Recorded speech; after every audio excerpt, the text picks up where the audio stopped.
Hi, good evening. My name is Mesbah, and today I wanted to talk to you about housing.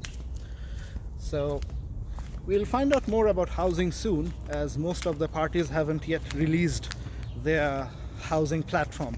But take a look at this street. Lots and lots of houses here. This is a 20-year-old neighborhood.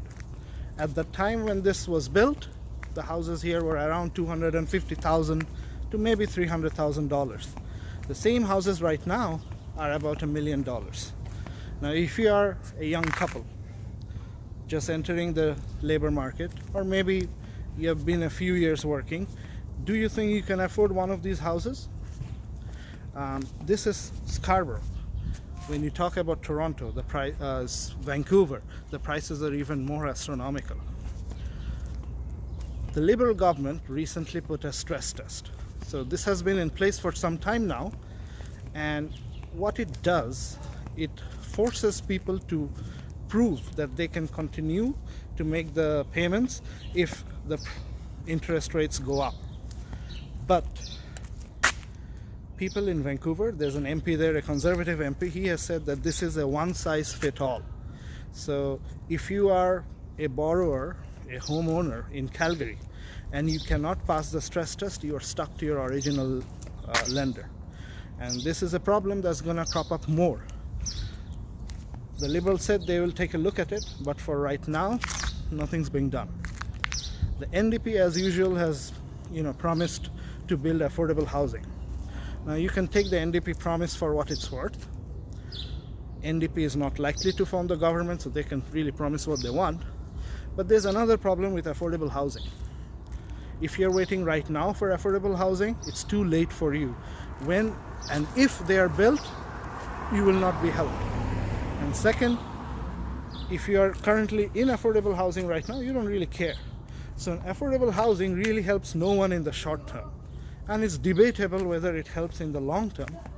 But that's not the point of this post. The point of this post is that if you are going to rent or if you're going to buy a house, things are very expensive, and most young Canadians, they cannot afford a house right now. And the problem is accelerated. It's actually the problem, what's the right word for it? It's deepened because many people who are buying condos, they're investors, they're speculators. Recently there was an article on BlockTO that says about a third of the people who buy condos are actually investors. Now think about it. If you're buying a condo for renting or investing, you don't really care how big it is. You don't care about the plan. You don't care how livable it is, as long as you can rent it or make money out of it. And in Canada, a foreigner can buy a property. So what happened right now is that foreigners are buying smaller and smaller properties, and house prices are going up and up. So the one that's stuck in the middle, the average Canadian, they're stuck. The government, what they can do, just like New Zealand, the government can say that a foreigner should not be able to buy property. We have something like this in Vancouver, something like this in BC and Ontario, where there's a tax if you're a foreigner, but it doesn't seem to have quite in the market. Actually, the one person that may have the right idea is Ontario Premier Doug Ford.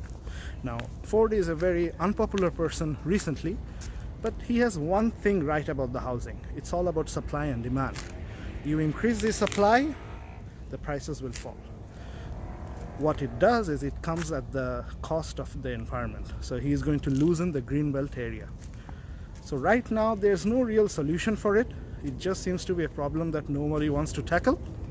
But hopefully it will become a big election issue. Housing crisis, the housing strategy, the urban sprawl, these are all important topics. And I hope we hear more about these in the upcoming election. This is Mesbah signing off.